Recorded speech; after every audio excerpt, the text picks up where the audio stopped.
Hello everybody, Hano here, as per popular request, bringing you Jungle Evelyn. Now, Evelyn is not as bad as I had thought in the jungle. She has surprisingly decent sustain after she has wriggles and boots. But before then, it's pretty bad. You can't really do the larger camps aside from your first blue. You'll need a heavy leash, and then you won't be able to really solo red or blue after that without taking a significant amount of damage, and it's really just not worth your time. So what you're going to do instead to compensate for this is you're going to do all of your small camps and you're going to gank early and often. Now ganking is really easy with Evelyn. It's about the same approach and same routes you take on any other jungler, but you are cloaked, so you don't have to worry about being detected or anything else, and you have CC when you come out of cloak. It's strong. It's very strong. So my typical route is blue, and then I go wolves, and then wraiths and golems, and this puts me at level 3. And right here you have a choice. You can either gank a lane, or you can take a second point in your E to help your jungle a little better, or a second point in your Q to help your jungle a little better, whichever you prefer. I prefer E, but I do see a gank opportunity here. So you see, even with Cloth 5, I'm dipping pretty low, but I'm pretty confident in my ability to do damage in CC bottom lane. So I'm going to wait here for just a second. I'm coordinating with my team, telling them that I'm going to go in bottom. And then I'm going to pop my cloak to avoid any river ward they might have placed. I'm going to go right around, and they have no idea I'm coming. So land the slow onto Lulu, and just deal some damage to Moo, driving him out of the lane. Now here is where jungling and lane awareness comes in. As you see, the Mundo is going back to being aggressive, trying to get those kills. I noticed he didn't have a ward from when I ran away earlier, so he's completely unaware that I'm right here behind him. So I'm going to come in again, throw down my slow, and he's going to pop his cleanse, but it's not going to matter. We're going to pick up a kill after a flash. Now another thing you might notice there is your early damage is really not great. I was mashing Q, I hit him with my E, I did everything but smite him, and it didn't really take him down as fast as I had hoped. And you'll find that with Evelyn, until you get about a Sheen, your damage won't be as much, and you're going to need your team to kind of do that extra oomph. The other major drawback to Evelyn is that you need blue the whole entire game. You actually run out of mana with blue, so she is the most blue-dependent character I've ever seen in my life. I mentioned earlier that ganking is pretty easy, so I'll just show a couple quick ganks for you. Here I notice that mid is pushed fairly far up, so I come in and CC mid, and then I do some extra damage while our mid wails on them as well. Lux lands a good ultimate here that allows me to pick up the kill, and if you remember me saying that your early damage is pretty low, you can see it there again, even at level 6. Here I'm going to cloak and come into top lane. Jax hits a mushroom, so they initiate onto him. I instead go behind Teemo, slow him, and allow Jax to come in and land his stun and pick up the kill. I then drive Alistar out of the lane. Here again, coming in on mid, who is continuing to be aggressive. She does a lot of damage compared to ours. However, she keeps overextending, walking right into my ganks. And this is why it's easy mode on Evelyn for ganks. Here again, you'll see bottom is overextending, and this isn't really a video on how to kill overextending people. You really have to know how to take advantage and turn it into your favor. The hardest part about playing Evelyn is knowing where to position yourself and when to fight and who to fight. Right here I notice I'm cloaked in a bush, so they don't know I'm here. However, there's 3 full life enemies here, and despite Jax being jumped on, I can't really afford to come in and do any damage, because I'll be melted pretty much instantaneously, even on my tower. So I have to back off. So I'm going to continue to float around this tower because they're extending onto it, trying to look for a better position. Now right now, I can't go into this group. Evelyn is not tanky, and if you go into the group, despite being cloaked, as soon as you're uncloaked, you're going to be melted, as well as Teemo having oracles on him. So I'm just floating around here, watching the fight, trying to find a good place to come in.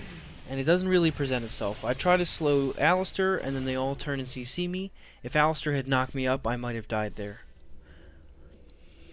So here, I'm going to defend bottom lane. And again, I'm going to walk in cloaked. Even though he has oracles, I'm still here. I'm going to try and defend this tower. But I have to realize that I can't hold this tower versus Teemo. If he were lower life, I could. So instead, I recall and seek to get a better positioning and a better advantage on him. Here, I see that he had been in a fight recently, so I walk in and just jib him in the back and head out and miss their entire team and get away with my cloak.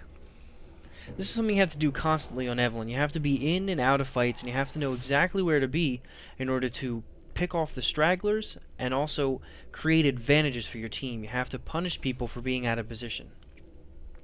And that will create 4v5s, which will really negate the fact that you're not tanky and that you don't do 80 carry damage.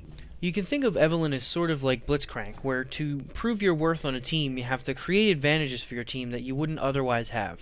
So here I see Teemo wandering into our territory to tush mushroom. So we come in and we take him down. This is going to create a 4v5 for the upcoming fight right now. So I'm going to cloak and run back into middle, where team fight has already started to break out a little bit. We're going to push forward, and I don't engage because I know that Mundo is missing and he's probably behind us. If I had engaged and they turned on me, I would die instantly. So instead, we play it safe, we push out, and Mundo comes and initiates on our team. I'm going to slow it down here to show you what happens in the fight. I go right onto Mundo, and as soon as I'm caught in the middle of their team, which is right here, I'm knocked up, I'm going to flash out so that I can't continue to take damage. I'm going to keep leaving the fight, and then eventually come back into the fight and take down the weakened Mundo. I'm knocked out of the fight again by Alistair. So I use my cloaking to escape the fight, and you have to use your cloaking to get CC. They come to chase me, but then turn back to finish that fight, and I do the same exact thing. I come back into the fight, I notice Anivia's low, so I land my damage on her and my CC on Alistair, and we chase him down to pick up another kill.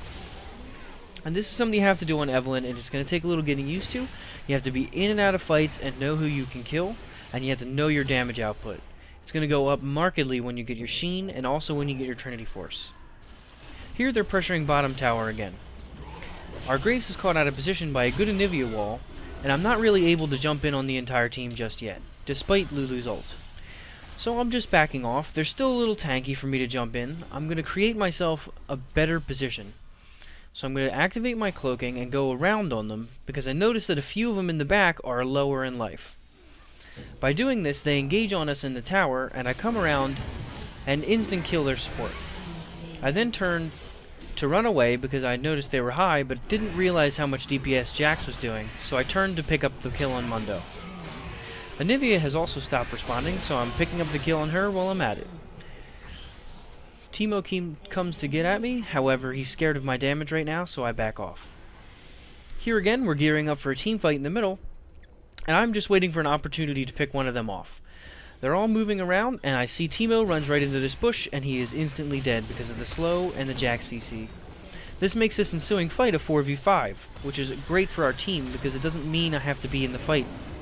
It means I can skirt around the outside of the fight and pick off the stragglers. You also have to be aware of your damage output, and your team's damage output. Right there, we absolutely melted him because of Jax and my damage. Once you have the Trinity Force, your damage is really, really high.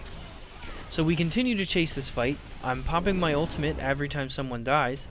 I'm going to come and try and pick up a kill on Lulu here. Lux ends up picking up the kill on Lulu, so I turn on to Mundo. Mundo uses Cleanse to get out of it, but we still end up picking him up. I then cloak and go to get onto this tower and decide to harass Anivia. Now Anivia does still have her egg, however I feel like I do a lot of damage, which I do. I do blast her down, and instead of taking the risk of dying to that tower, I just leave and make her unable to defend this tower, and then come down and pick off this straggling Alistair.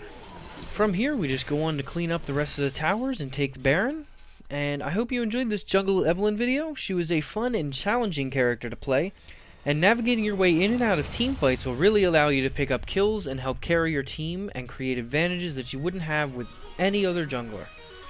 So, Jungle Evelyn, more than a troll.